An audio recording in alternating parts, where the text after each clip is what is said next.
Welcome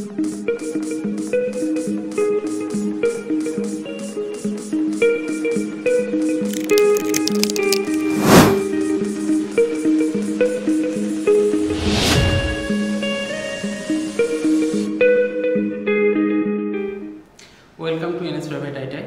আমার নাম Partha set, আমি একজন পিটার ইনস্ট্রাক্টর। প্রতিদিনের মতো আমরা যে আজকে একটা স্টুল নিয়ে আলোচনা করি, আজকে একটা স্টুল নিয়ে আলোচনা করব, সেটা হচ্ছে হ্যামার। এটা খুবই এসেন্সিয়াল একটা হ্যান্ড টুলসের মধ্যে পড়ে। এই হ্যামারের কাজ কি? হ্যামারের কাজ হচ্ছে কি, যে কোনো জিনিস রিভেটিং, পাঞ্চিং, তার ফোর্জিং, ইটিসি প্রভৃতি পারপাসে আমরা এই হ্যামারটাকে ইউজ করি।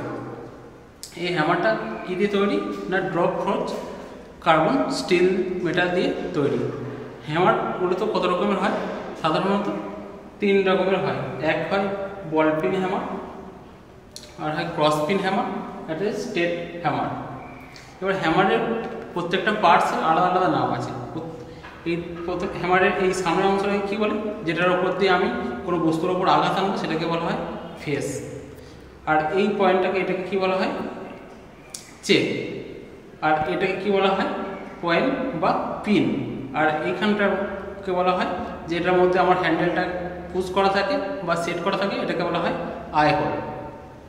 এই হ্যামার মূলত স্পেসিফিকেশন করা হয় তার ওয়েট এবং তার শেপের ওপর। এই হ্যামারের বিভিন্ন রকমের ওয়েটের হয়, যেমন 125 গ্রাম থেকে 750 গ্রামের মধ্যে হয়। আর আমরা কোনো জিনিস মার্কিং করার জন্য বা পাঞ্চিং করার ক্ষেত্রে মূলত আমরা 250 গ্রাম যে হ্যামারটি হয়, সেই হ্যামারটা আমরা ইউজ করে থাকি। Thank you.